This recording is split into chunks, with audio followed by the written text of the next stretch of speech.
Dr. Elena Rodriguez had always been different from other researchers. While her colleagues spent their days in comfortable offices, she traveled to the most remote corners of the world.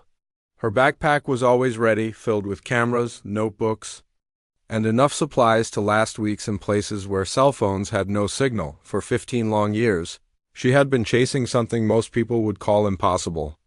In tiny villages hidden deep in mountains, in forgotten communities that tourists never found, she witnessed things that made her question everything she thought.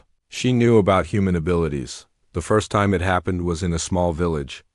In Tibet, she was documenting traditional healing practices when an old woman, barely 5 feet tall and probably in her 70s, asked Elena to help move a boulder that was blocking the village well.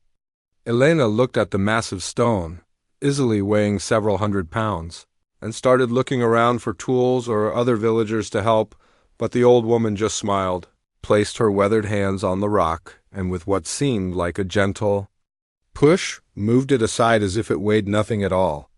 Elena stood there with her mouth open, camera forgotten in her hands. She had just watched something that physics textbooks said was impossible. That was just the beginning. Over the years, she collected hundreds of hours of footage. There was the fisherman in a remote Philippine island who could hold his breath underwater for over 20 minutes without any special equipment. The shepherd in the Andes Mountains who could run up steep slopes at altitudes where most people could barely walk. The grandmother in rural Japan who could move so fast that Elena's high-speed camera could barely capture her movements. But the most incredible discovery came 3 years ago in a village so remote that it took Elena 4 days of hiking just to reach it. The village had no name on any map, nestled in a valley between towering peaks in the Himalayas.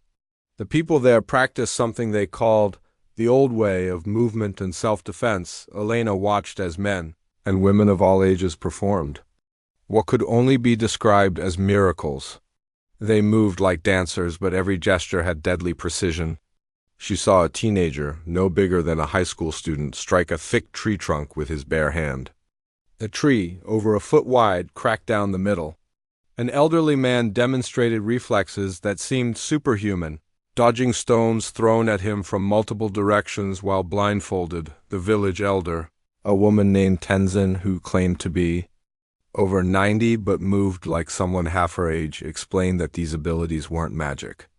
They were the result of training methods passed down through generations, techniques that push the human body and mind to their absolute limits. Your modern world has forgotten what humans can truly do, Tenzin told Elena through an interpreter. You live in comfort, so you never discover your real strength.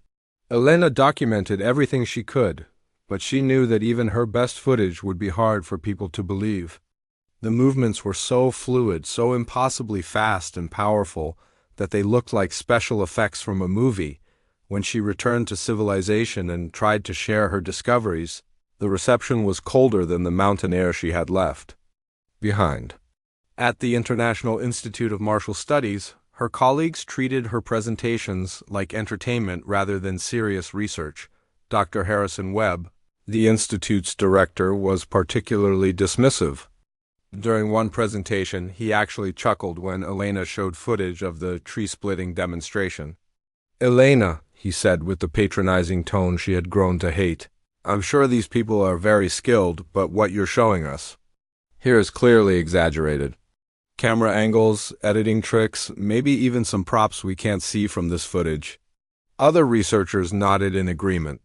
Dr. Lisa Chun, who specialized in sports biomechanics, pulled Elena aside after the presentation. "Look, I respect your dedication to fieldwork," she said, "but you have to understand how this looks. These claims go against everything we know about human physical limitations. The forces required to break a tree trunk like that would shatter the bones in a person's hand." Elena tried to explain that she had examined the tree herself, that she had multiple camera angles, that there were no tricks involved. But the more she insisted, the more her colleagues seemed to doubt her credibility, the academic communities. Rejection hurt, but it was nothing compared to what happened when she tried to publish her research.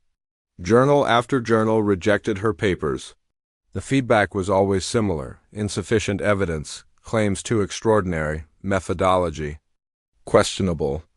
One particularly harsh review suggested that Elena had gone native during her travels and lost her scientific objectivity. The reviewer wrote that her work read more like adventure tourism journalism than serious academic research. Her funding began to disappear. Research grants that had always been approved were suddenly denied. Speaking invitations dried up. Younger researchers who had once sought her mentorship started avoiding her. In the hallways, the martial arts community was even worse. When Elena tried to present her findings at combat sports conferences, she was met with open laughter. Professional fighters and trainers dismissed the traditional techniques as dancing and show moves that would never work in real combat. "These old masters you're talking about," said Tommy Rodriguez, a former UFC champion who attended one of her presentations, "they've never been tested against real fighters. Put any one of them in a cage with a trained athlete and you'll see how effective their ancient secrets really are." The internet was particularly cruel. Videos of Elena's presentations were posted online with mocking titles. Comment sections filled with jokes about mystical kung fu and secret ancient powers. Memes appeared showing elderly people performing impossible feats with captions like, "Scientists hate this one weird trick." Elena's reputation in academic circles became a cautionary tale. Promising researchers were warned not to follow her path, not to let romantic notions about exotic cultures cloud their scientific judgment, but Elena knew what she had seen. She had hours of footage, detailed notes, and memories burned into her mind of witnessing human capabilities that defied every textbook ever written about biomechanics and physiology. Late at night in her small apartment, surrounded by boxes of evidence that no one would take seriously, Elena often wondered if she was crazy. Had she really seen what she thought she had seen? Was it possible that years of traveling to remote places had somehow affected her perception? Then she would review her footage again, frame by frame, looking for any sign of trickery or illusion. Every time she came to the same conclusion: what she had documented was real. Even if the rest of the world refused to believe it, the isolation was the hardest part. Elena had dedicated her life to uncovering truth, but now that truth had made her an outcast in her own field. Former friends avoided her. Colleagues whispered when she walked by. Students stopped signing up for her classes. She began to understand why the remote communities she had visited were so secretive about their abilities. They had probably learned long ago that the outside world wasn't ready to accept what they could do, but Elena refused to give up. Somewhere out there, she believed, was a way to prove that everything she had witnessed was real. She just had to find the right opportunity, the right moment when the world would be forced to pay attention. Little did she know that opportunity was coming sooner than she expected, and it would change everything she thought she knew about the battle between ancient wisdom and modern skepticism. The announcement came on a Tuesday morning that changed everything. Elena was sitting in her nearly empty office, grading papers from the few students who still took her classes, when her phone buzzed with a news alert that made her heart race. The Global Combat Sports Federation had just announced something unprecedented: the Ultimate Martial Challenge. It wasn't just another tournament. This was being billed as the definitive answer to a question that had sparked debates in gyms, dojos, and internet forums for decades: which fighting style was truly the most effective? Elena read the rules 3 times to make sure she understood correctly. No weight classes, no style restrictions, no time limits in the early rounds. Fighters could use any technique from any martial art, as long as it didn't involve weapons or intentionally cause permanent injury. The winner would receive $5 million and, more importantly, their fighting system would be officially recognized as the world's most effective martial art. Within hours, the sports world exploded with excitement. Social media feeds filled with speculation about who would compete. ESPN dedicated entire shows to discussing the tournament. Sports betting sites crashed from the volume of people trying to place early wagers. The first wave of confirmed participants read like a who's who of combat sports. There was Diego Santos, the heavyweight boxing champion who hadn't lost a fight in 8 years. Yuki Tanaka, the judo Olympic gold medalist who could throw men twice her size. Viktor Petrov, the Russian mixed martial arts fighter who had never been knocked down, let alone knocked out. Professional wrestlers signed up alongside kickboxing champions.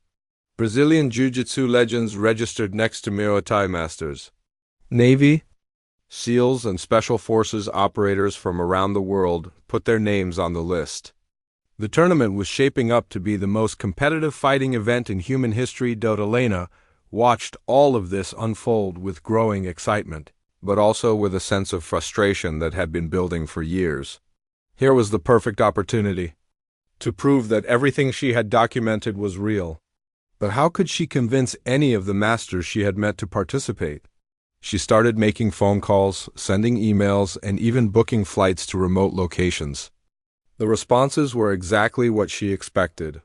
Most of the masters she had studied politely declined. They weren't interested in proving anything to the outside world. Their abilities were meant for protection and self-improvement, not for entertainment or prize money. But there was one person Elena hadn't contacted yet. Master Liu Wei, the elderly man from the hidden village in the Wuding Mountains. She had spent 3 months with his community 2 years ago, and what she had witnessed there still gave her chills. Liu Wei was different from the other masters Elena had met. While others were content to live in isolation, he seemed genuinely concerned about the world losing touch with traditional knowledge. During her stay, he had spoken about his worry that ancient wisdom was disappearing as younger generations moved to cities and forgot the old ways. The world thinks it knows everything, he had told her through his grandson who served as translator. But they have forgotten the most important knowledge of all, what the human body and spirit can truly achieve when properly trained. Elena knew that convincing Liu Wei to participate would be nearly impossible. He was 78 years old, stood barely 5.5 feet tall, and weighed maybe 140 pounds soaking wet. To the outside world, he would look like someone's grandfather who had wandered into the wrong building, but Elena had seen what Liu Wei could do. She had watched him train with students 50 years younger than him and effortlessly outmatch them. She had seen him break thick wooden boards with what looked like a gentle tap. Most incredible of all, she had witnessed him move so fast that her eyes couldn't follow his movements, appearing to be in one place and then suddenly being somewhere else entirely. The journey back to Liu Wei's village took Elena 4 days of increasingly difficult travel. First a flight to Beijing, then a smaller plane to a regional airport, followed by a bus ride to a mountain town, and finally a grueling hike up narrow paths that most people would consider too dangerous to attempt. When she finally reached the village, Liu Wei greeted her like an old friend. Over tea in his simple home, Elena explained about the tournament. She showed him videos on her laptop of the fighters who had already signed up, explaining the rules and the worldwide attention the event was receiving. Liu Wei listened patiently, occasionally asking questions through his grandson. When Elena finished her presentation, the old master was quiet for a long time, staring out the window at the mountains that surrounded their peaceful valley. "Why do you think this is important?" he finally asked. Elena had prepared for this question during her long journey. "Because the world needs to see what's possible," she said. "People have forgotten that humans are capable of incredible things. They think that what you can do is impossible, that it's just stories and legends. If you could show them ... Show them what?" Liu Wei interrupted gently. "That an old man can fight? That our ways are better than theirs? Is that what you want?" Elena struggled to find the right words. "I want them to understand that they're limiting themselves, that there's so much more to human potential than they realize. You could open their minds to possibilities they've never considered."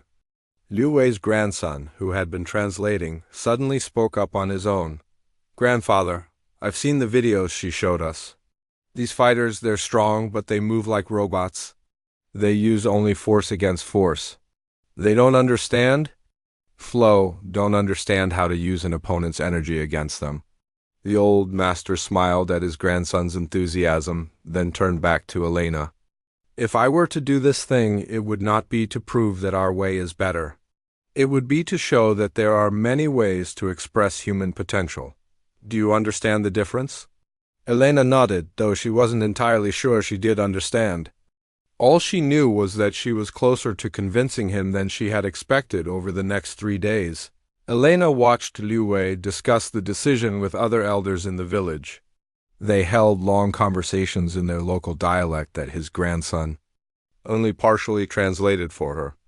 She could sense that this was a momentous decision for the entire community, not just for Liu Wei personally. Finally, on her last day in the village, Liu Wei gave her his answer. He would participate in the tournament, but only under certain conditions. He would not train specifically for the competition, continuing only his regular daily practice. He would not speak to media or give interviews. And most importantly, win or lose, he would return to the village immediately after the tournament and never speak of it again. Elena agreed to everything, barely able to contain her excitement. As she prepared to leave the village, Liu Wei's grandson pulled her aside. "My grandfather is doing this for you," he said quietly. "He believes that your heart is sincere, that you truly want to help people understand what they're capable of. But you should know that many people will not be happy with what they see. Are you prepared for that?" Elena thought about the years of ridicule and professional isolation she had already endured. "I'm ready," she said, though she had no idea how dramatically her life was about to change. The announcement of Liu Wei's participation came 3 weeks later. Elena had submitted his registration along with a brief biography that mentioned his age and traditional training background. She deliberately kept the description vague, knowing that too much detail would only invite more skepticism. The reaction was immediate and brutal. Sports commentators joked about the tourist who had somehow gotten lost and ended up in a professional fighting tournament. Social media exploded with memes about kung fu movie grandpas and ancient Chinese secrets. The betting odds were so ridiculous that most bookmakers refused to accept wagers on Liu Wei. Those that did offered odds of over 10,000 to 1 against him winning even a single match. One popular sports blog ran a headline that read, "Elderly man apparently confused about what tournament he signed up for." But Elena knew something that all the mockers and skeptics didn't. They were about to witness something that would challenge everything they thought they knew about human capability and the nature of true martial power. The tournament venue was unlike anything the combat sports world had ever seen. The organizers had chosen a massive arena in Las Vegas that could hold 50,000 spectators. Giant screens surrounded the octagonal fighting area, ensuring that every seat had a perfect view. Camera crews from dozens of countries set up equipment that could capture action at thousands of frames per second. Elena arrived 3 days before the tournament began, her stomach churning with a mixture of excitement and terror. She had watched Liu Wei's quiet arrival at the airport, where he was met by a small crowd of reporters who seemed more interested in getting quotes for comedy segments than serious interviews. The old master had stuck to his promise about not speaking to media. When reporters asked him about his chances against much younger, larger opponents, he simply smiled and bowed politely. His translator, a young man the tournament organizers had provided, could only repeat that Liu Wei was honored to participate and looked forward to learning from the experience. Elena watched these interactions from a distance, her heart breaking a little each time she heard reporters chuckling among themselves. One TV sports anchor did an entire segment standing next to a poster of tournament participants, making jokes about how Liu Wei looked like he should be teaching Tai Chi in a park rather than stepping into a fighting arena. The early tournament rounds proceeded exactly as everyone expected. The first day featured preliminary matches that showcased the incredible skill level of the competitors. Diego Santos, the heavyweight boxing champion, knocked out his opponent with a single devastating punch that echoed through the arena like a gunshot. Yuki Tanaka demonstrated why she was considered one of the greatest judoka of all time, throwing a 220-pound wrestler so hard that the impact shook the entire fighting platform. Each victory was met with thunderous applause from the crowd, who had paid premium prices to witness what many were calling the greatest collection of martial artists ever assembled in one place. Sports commentators provided expert analysis of every technique, breaking down the biomechanics of successful attacks and the strategy behind each fighter's approach. Elena watched it all from her assigned seat, barely able to concentrate on the action. Liu Wei wasn't scheduled to fight until the second day, and the wait was agonizing. She kept replaying memories of his training sessions in the mountain village, trying to convince herself that what she had witnessed there would translate to this very different environment. The morning of Liu Wei's first match dawned gray and cloudy, which Elena took as an ominous sign. She arrived at the arena early, hoping to speak with Liu Wei before his fight, but tournament officials kept all competitors sequestered in separate preparation areas. As the day progressed and Liu Wei's match time approached, Elena noticed something strange happening in the arena. Word had spread about the unusual participant, and what had started as curiosity was turning into genuine concern for his safety. Several spectators approached arena staff to ask if there were additional medical personnel on standby. The atmosphere in the arena shifted noticeably when Liu Wei's match was announced. Viktor Petrov, his opponent, was a mountain of a man who stood 6 feet 4 inches tall and weighed 245 pounds of solid muscle. He had earned his reputation by ending fights quickly and brutally, never needing more than a few minutes to defeat even the most skilled opponents. As Petrov entered the arena, the crowd erupted in appreciation for his intimidating presence. He raised his arms to acknowledge the cheers, his massive frame casting a shadow that seemed to fill half the fighting area. His walk to the center was confident, almost casual, as if he was taking a stroll through his neighborhood rather than preparing for a fight. Then Liu Wei appeared, and the entire arena fell silent. The contrast was so dramatic that it seemed almost comical. The elderly master walked slowly and deliberately, his movements fluid and relaxed. He was dressed in simple black pants and a plain white shirt that seemed to emphasize just how small and fragile he appeared next to his opponent. His face showed no expression of concern or determination, just a calm awareness that Elena had seen during his meditation sessions in the village. The referee, a veteran of hundreds of professional fights, looked genuinely uncomfortable as he explained the rules to both competitors. This was clearly not a matchup he had ever expected to oversee in his career. Several times he glanced toward the tournament officials as if hoping someone would step in and call off what appeared to be a potential disaster. When the referee stepped back and signaled for the fight to begin, Elena held her breath. Around her, 50,000 spectators leaned forward in their seats, most of them expecting to witness something they would rather not see. Petrov moved first, as everyone expected he would. But instead of the explosive rush forward that had overwhelmed his previous opponent, something extraordinary happened. Liu Wei seemed to simply step aside, but not in any way that made logical sense. One moment he was directly in front of the charging fighter, and the next moment he was somehow behind him, as if he had moved through empty space. The crowd gasped collectively. Elena felt her heart skip a beat. Even the slow-motion replays shown on the giant screens couldn't fully explain how Liu Wei had repositioned himself so quickly and smoothly. Petrov spun around, confusion evident on his face. He had thrown a punch that should have connected solidly, but had hit nothing but air. He reset his stance and tried again, this time with a calculated combination of punches that had knocked out his last 3 opponents. What followed defied every law of physics that Elena thought she understood. Liu Wei moved like water around each attack without seeming to exert any effort. His body seemed to bend and shift in ways that shouldn't have been possible, avoiding devastating strikes by margins so small that spectators gasped at each near miss. But it wasn't just defense. When Liu Wei finally went on the offensive, the arena fell completely silent except for the sounds of impact. His movements were so fast that the cameras, despite their advanced technology, could barely capture them clearly. He would appear to barely tap Petrov's arm or shoulder, but each gentle touch sent the massive fighter staggering backward. Elena watched in amazement, as years of her documentation came to life in front of the world's eyes.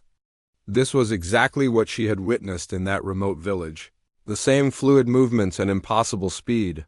but now displayed on the biggest stage in martial arts. The end came suddenly.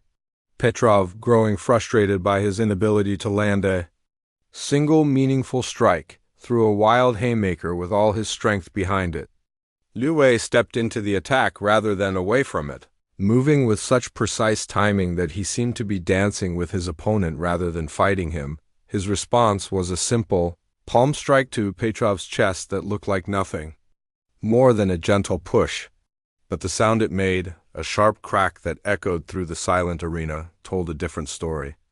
Petrov's eyes went wide with shock, then rolled back as he collapsed to the ground like a felled tree.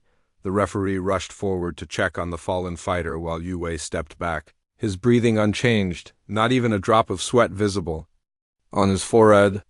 The arena remained silent for what felt like an eternity, 50,000 people trying to process what they had just witnessed. Then the noise began. Not cheering or booing, but a confused murmur that grew louder as spectators turned to each other, seeking confirmation that they had all seen the same impossible thing. Elena looked around and saw expressions of complete bewilderment on every face she could see. The replay footage, shown over and over on the giant screens, only deepened the mystery. Even at 1,000 frames per second, Liu Wei's movements appeared to violate basic principles of human biomechanics. Sports commentators, who made their living explaining the technical aspects of fighting, found themselves speechless. As medical personnel helped a groggy but uninjured Petrov to his feet, Elena realized that everything had changed. The world had just witnessed something that would force them to reconsider everything they thought they knew about human potential and the nature of martial arts. The reaction to Liu Wei's victory was swift and brutal, but not in the way Elena had expected. Instead of wonder or curiosity about what they had witnessed, the world responded with an explosion of ridicule that made her previous experiences with skepticism seem gentle by comparison. Within hours of the fight ending, social media platforms were flooded with memes and jokes. The hashtag #MagicGrandpa started trending worldwide, with thousands of people posting edited videos that added cartoon sound effects to Liu Wei's movements.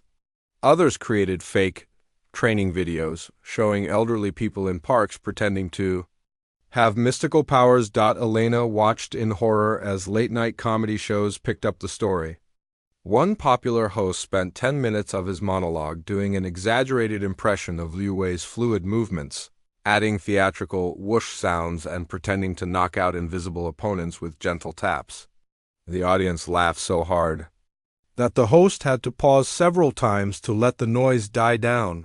Professional sports analysts worked overtime to debunk what millions had seen with their own eyes.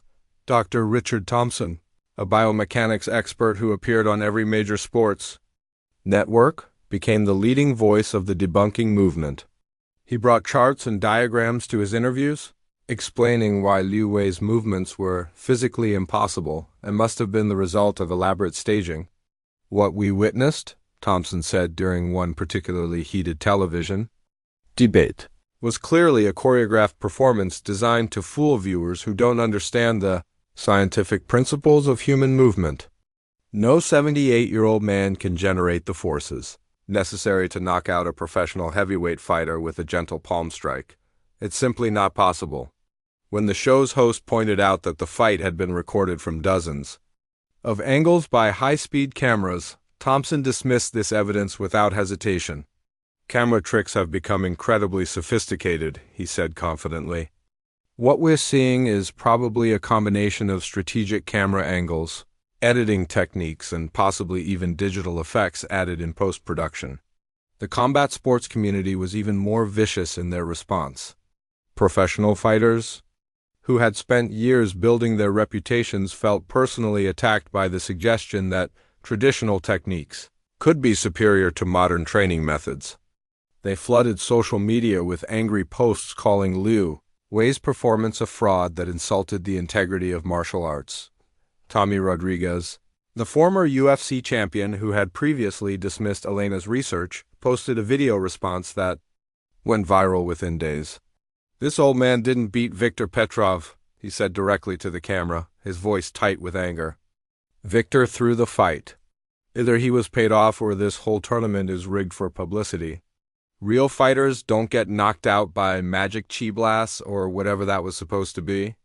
The conspiracy theories multiplied faster than Elena could track them. Some people claimed that Petrov had been drugged before the fight.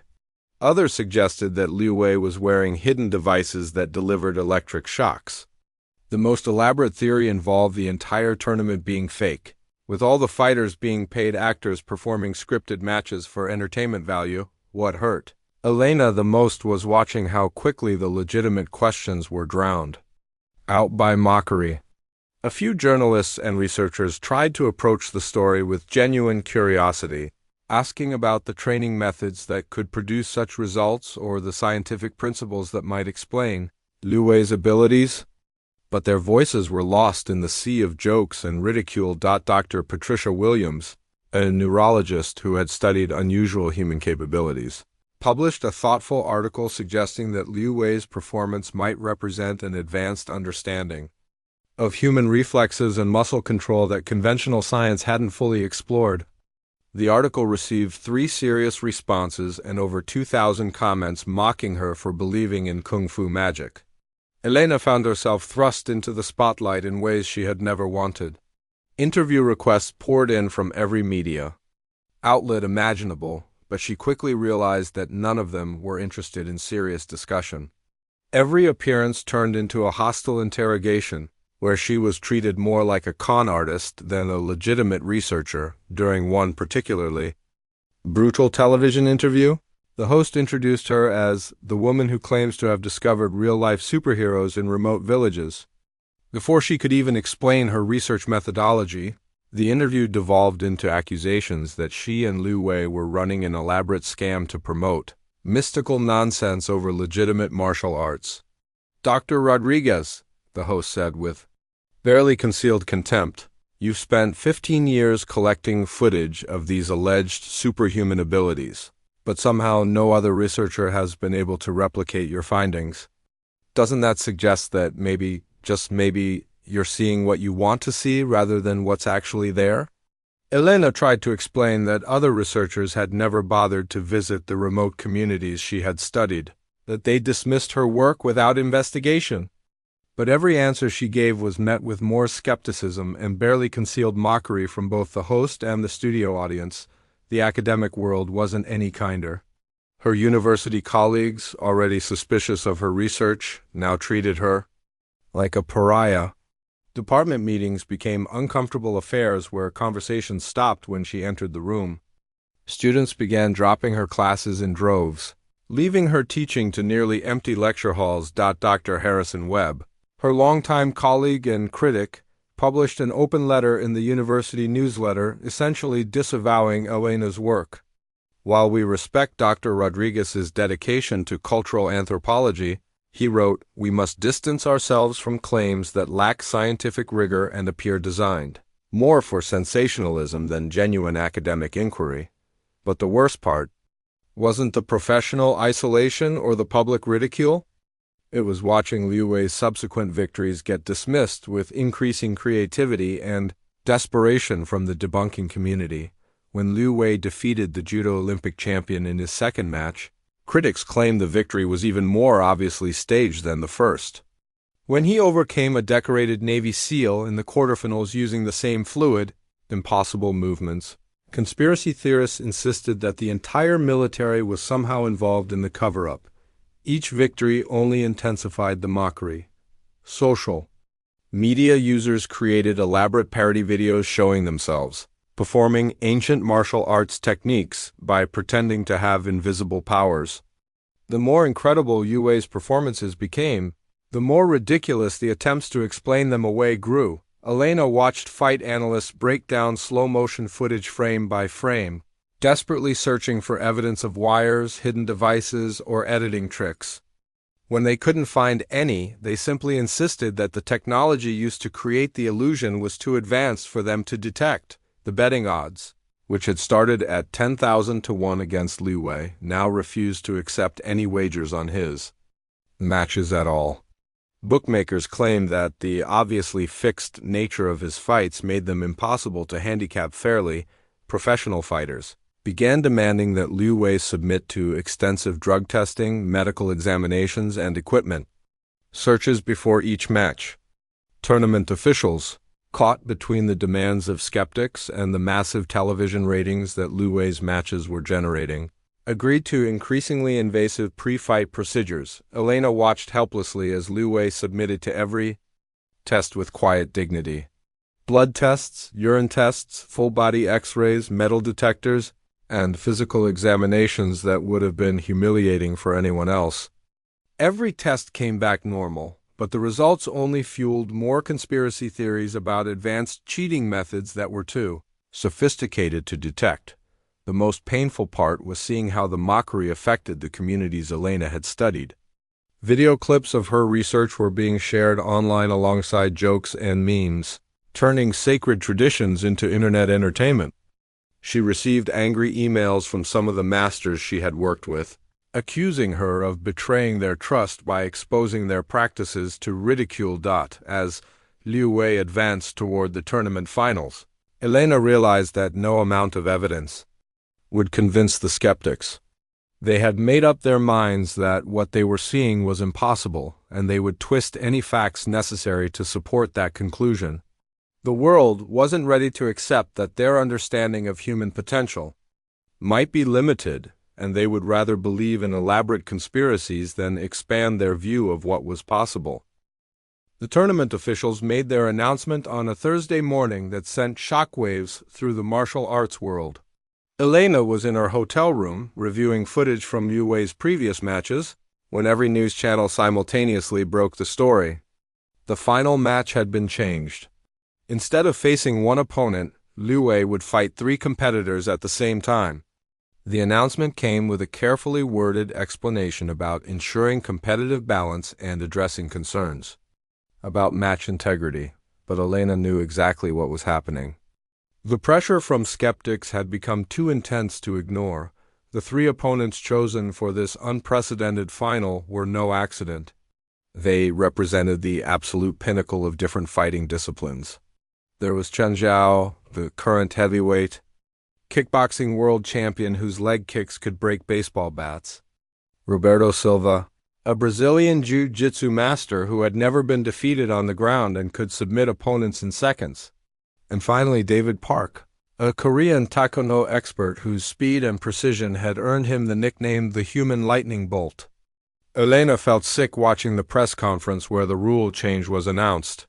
The tournament director, clearly uncomfortable with the decision, explained that this modification would definitively prove the effectiveness of traditional versus modern martial arts once and for all. The subtext was obvious to everyone. This wasn't about fair competition anymore.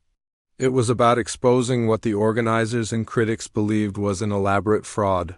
3 world-class fighters against 1 elderly man would surely reveal the truth behind Liu Wei's impossible victories. Social media exploded with renewed interest.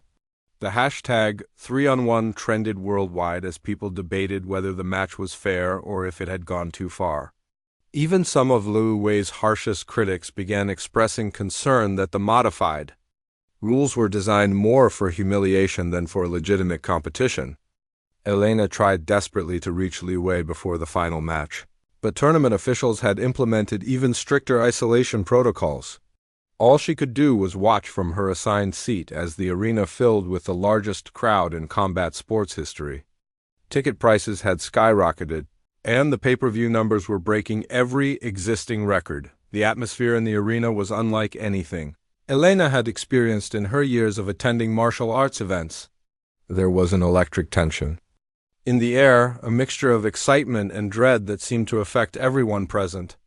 Even the usually confident sports commentators seemed nervous as they discussed what was about to unfold. When Liu Wei entered the arena for the final time, Elena noticed something different about him. Throughout the tournament, he had maintained the same calm, peaceful demeanor she remembered from the village. But now, as he walked slowly toward the center of the fighting area, there was something else in his expression. Not anger or frustration, but a kind of quiet determination that made her heart race. The 3 opponents entered together, their combined presence dominating the space in a way that made Liu Wei appear even smaller and more vulnerable than usual. Qian Zhao alone outweighed the elderly master by over 100 pounds. When all three stood together, they created an intimidating wall of muscle and athletic ability that drew appreciative roars from the crowd. The referee went through the modified rules one final time. The match would continue until either Liu Wei was unable to continue or all three opponents were defeated or withdrew. There would be no time limits, no breaks, and no outside assistance. Medical personnel were positioned closer to the fighting area than ever before. As the competitors took their positions, Elena found herself gripping the armrests of her seat so tightly that her knuckles turned white. Around her, 50,000 spectators fell silent, creating an atmosphere so tense it felt like the entire arena was holding its breath. The signal to begin came from the referee's whistle, and what happened next would be replayed and analyzed for years to come. All three fighters moved simultaneously, their strategy clearly planned in advance. Qian Zhao attacked from the front with a devastating combination of punches and kicks. Roberto Silva circled to attempt a takedown from behind. David Park positioned himself to cut off any escape routes with lightning-fast strikes, but Liu Wei didn't try to escape. Instead, he moved into the center of the coordinated attack in a way that defied every tactical principle Elena had ever learned. His movements were so fluid and precise that he seemed to be dancing through the chaos rather than fighting for his life. What followed was like watching physics being rewritten in real time. Liu Wei's body seemed to flow like water around the three attackers, but now the effect was magnified beyond anything Elena had witnessed before. The air around him began to shimmer and distort, as if heat was rising from his movements. Qian Zhao's powerful kicks, which could shatter concrete blocks, somehow missed their target by impossible margins. Roberto Silva's grappling attempts failed, as Liu Wei seemed to slip through his grasp like smoke. David Park's rapid-fire strikes hit nothing but empty space, despite appearing to be perfectly aimed, but the defensive display was only the beginning. When Liu Wei went on the offensive, the arena fell completely silent except for sounds that shouldn't have been possible. His movements created audible disturbances in the air, sharp cracks and whistling, sounds that the arena's sensitive microphones picked up clearly. Elena watched in amazement as Liu Wei's gentle strikes generated visible effects when he struck. Qian Zhao's blocking arms, the impact created small shockwaves that rippled through the air. When he redirected Roberto Silva's momentum, the Brazilian fighter was thrown with such force that he slid across the mat for several feet before coming to a stop. The most incredible moment came when David Park attempted his signature technique, a spinning kick delivered with such speed that it had never been successfully blocked or avoided in his professional career. Liu Wei didn't block it or dodge it. Instead, he stepped forward and caught the kick with one hand, stopping the devastating technique as easily as someone might catch a thrown ball. The arena erupted in gasps and shouts of disbelief. Even the ultra-high-speed cameras struggled to capture exactly how Liu Wei had intercepted the kick, showing only a blur of motion that defied frame-by-frame analysis. From that moment, the 3-on-1 advantage became irrelevant. Liu Wei moved between his opponents like he was performing a carefully choreographed dance, but every movement served a purpose. Within minutes, all three world champions were on the ground, conscious but clearly unable to continue. The silence that followed was deafening. Elena looked around the arena and saw 50,000 people struggling to process what they had witnessed. This wasn't something that could be explained away with conspiracy theories or accusations of fraud. Too many cameras, too many angles, too many witnesses had recorded something that challenged the fundamental assumptions about human physical limitations. The slow-motion replays, shown on screens throughout the arena, only deepened the mystery. Liu Wei's techniques created visible disturbances in the air around him. His strikes generated forces that measuring equipment later confirmed were physically impossible for someone of his size and apparent strength. His movements displayed a level of coordination and speed that pushed the boundaries of what human reflexes were believed capable of achieving. In the days that followed, Elena watched the world struggle to come to terms with what they had seen. The mockery and conspiracy theories didn't disappear entirely, but they were overwhelmed by a new wave of genuine curiosity and scientific interest. Research institutions that had previously dismissed Elena's work suddenly wanted to fund expeditions to the remote communities she had studied. Universities began establishing programs to investigate traditional training, methods that might unlock similar human potential. Scientists started serious studies of the physiological principles that could explain Liu Wei's abilities, but perhaps most importantly, people began asking different questions. Instead of insisting that such abilities were impossible, they started wondering what other aspects of human potential remained unexplored. Gyms and dojos around the world reported increased interest in traditional martial arts that emphasized internal development over external strength. Liu Wei, true to his word, quietly returned to his mountain village immediately after the tournament. He never gave interviews or attempted to capitalize on his victory, but his demonstration had accomplished something that no amount of academic research or documentary footage could have achieved. He had forced the world to confront the limitations of their own understanding and open minds to possibilities they had never considered. Elena's phone began ringing with calls from researchers, journalists, and filmmakers who wanted to learn more about the communities she had studied. Her university, which had been distancing itself from her work just weeks earlier, suddenly announced a new research initiative with Elena as the lead investigator. The moment had passed when humanity's true potential could remain hidden in remote villages and ancient traditions. The world had seen what was possible, and there was no going back to the comfortable limitations they had previously accepted as absolute truth.